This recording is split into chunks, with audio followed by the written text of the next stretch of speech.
Hello dear students, I welcome you all in Shri Ram Academy once again after a very long time, and today we are going to start our new chapter lesson 10 जो कि बिल्कुल आप लोगों के बारे में है that what all are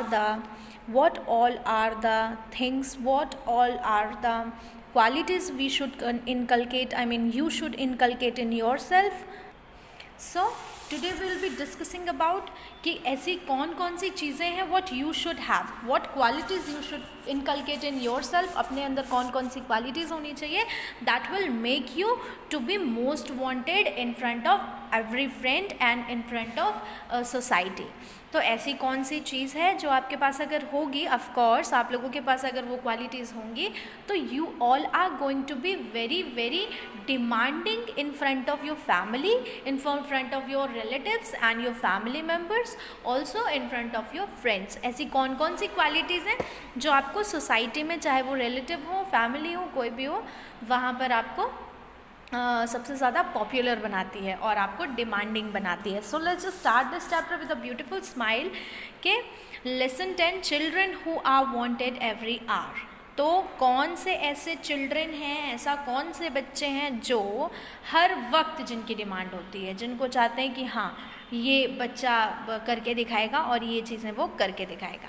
so starting this chapter we have to change the slide. इस चैप्टर को पढ़ने के लिए हमें स्लाइड चेंज करनी होगी. Let's just see. ये देखिए मैंने एक यहाँ पर स्लाइड लगाई है जिसमें वो बच्चे स्पिरिट शो कर रहे हैं, ये अपने हाथ ऊपर करके. तो आप लोग भी जब क्लासरूम में होते हो, if you know the answer you show this kind of spirit. तो वैसा ही बिल्कुल दिखाते हैं ये लोग भी spirit. Okay, let's just move towards the poem. अब हम पोएम की तरफ चलते हैं, देखते हैं क्या है पोएम में. लाइन बाय लाइन हम लोग उसको पढ़ेंगे. So this is the poem from your textbook which is given in page number 87 of English Reader Special Series. Okay, देखिए 87 पेज में ये दिया हुआ है poem. So before starting the lesson I will suggest you all again, जो कि मैं हमेशा कहती हूँ, that whenever you are taking lecture you should have a pencil and your book in front of you so that you can be easily understood. और उसके साथ साथ में if you have any doubt with the hard words, any issue with the word meanings, you can clear it. जब मैं पढ़ाऊँगी तो meanings बताऊँगी, you can write the meanings there. Okay, तो अपने हाथ से लिखा हुआ ज़्यादा याद रहता है. So let's just start the poem with the beautiful words. Children who are wanted every hour, are you physically strong. तो here are 3 questions which are given there. यहाँ पे देखिए ये 3 क्वेश्चंस दिए हुए हैं, आपसे पूछा जा रहा है are you physically strong, are you mentally fit, do you think that you are always ready to work. क्या आप फिजिकली स्ट्रॉन्ग हैं, क्या आप मेंटली फिट हैं, और क्या आपको ऐसा लगता है that you are always ready to do work, कि आप हमेशा काम कोई भी करने के लिए आतुर रहते हैं. यू आर हैविंग स्पिरिट, कि हाँ कोई भी काम हो आप तुरंत करेंगे. तो इन क्वेश्चंस के साथ में we are going to start explanation now. So read out the first line.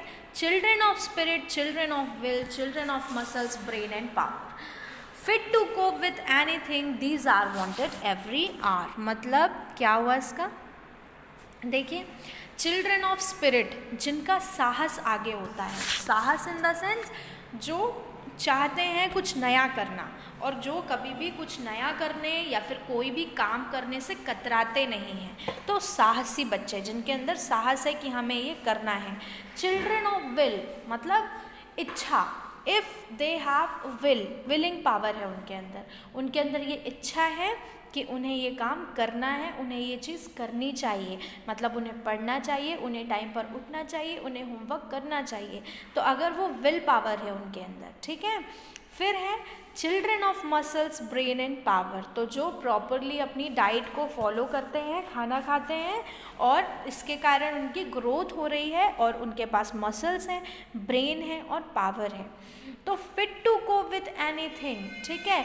और जिनके पास सब कुछ ही है, जिनके पास सब कुछ ही है, क्योंकि उनके पास मसल्स, ब्रेन एंड पावर है, और वो अपने आप को कहीं पर भी एडजस्ट कर लेते हैं. उन्हें पता है कि उन्हें इस जगह पर किस तरीके से बर्ताव करना है, किसके सामने कैसी बातें करनी हैं.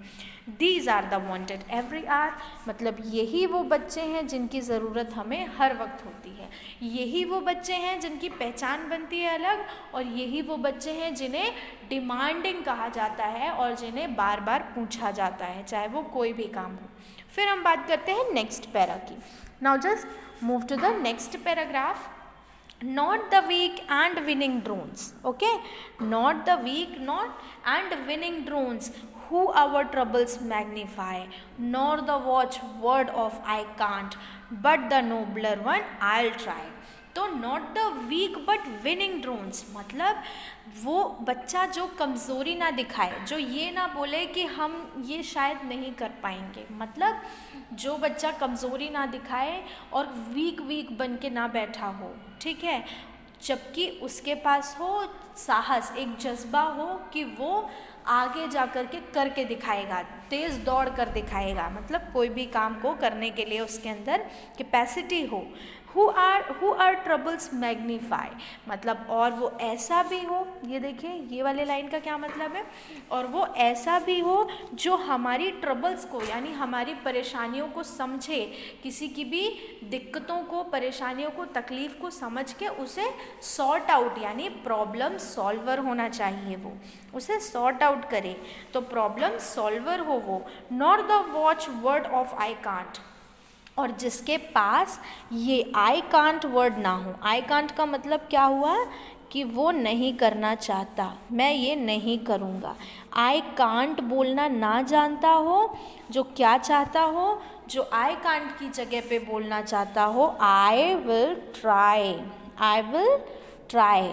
तो एक ऐसा बच्चा, वो बच्चे जो आई कांट नहीं बोलते हैं, जो कभी काम के लिए मना नहीं करते, जो ये नहीं कहते कि मैं ये नहीं कर पाऊँगा, जो ये कहते हैं कि हाँ मैं ये करने की कोशिश करूँगा, वो बच्चे हैं जो डिमांड में रहते हैं. फिर हम देखते हैं आगे क्या है.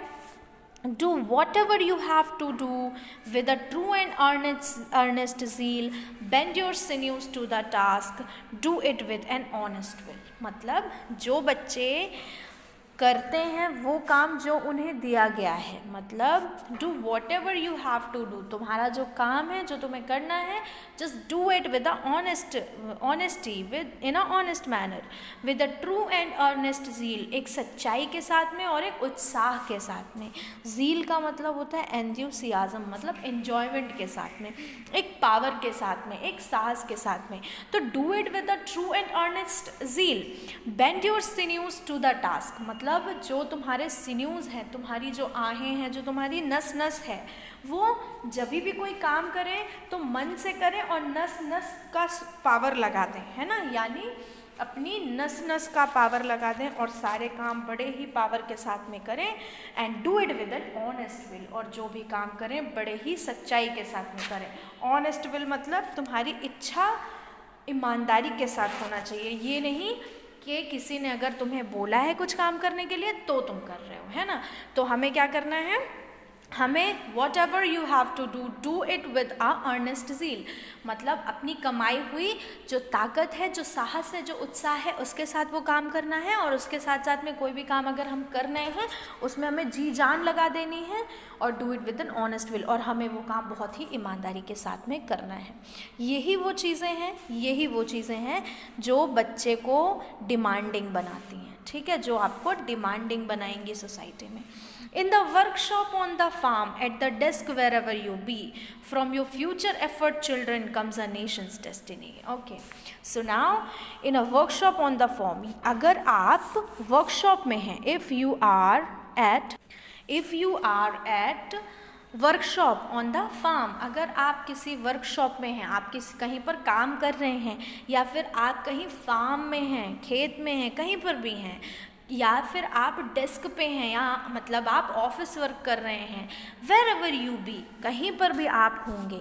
आप अभी बच्चे हैं मगर in future you will be at workshop, you will be at farm, you will be at desk and you will be at some offices. तो आप कहीं पर भी जाते हैं, what you have to do is from your future efforts, children, comes a nation destiny. It means that your efforts make, आपके जो भी प्रयास हैं उससे ही क्या बनेगी, इस देश की डेस्टिनी यानी किस्मत बनेगी. तो this is what we need, this is what you all need to do. ये चीज़ें हैं जो आपको करनी चाहिए, और इससे क्या होगा, you will be more demanding. यही वो चीज़ें हैं, यही वो क्वालिटीज़ हैं जो आपको डिमांडिंग बनाएंगी. क्या बनाएंगी, demanding. So this was the lesson. I hope that you enjoyed the session very much. और उसके साथ साथ में what you have to do is you have to prepare notes. जो PDF में provide कर रही हूँ उसकी notes बनानी है. Of course you have to write word meanings given in the end. जो आपकी word meanings आखिरी में दी हैं उसको आपको पढ़ना है और learn करना है और उसको लिखना भी है in your notebook. So I hope that you enjoyed the session. Take care of yourself. Study hard. Get focused, students.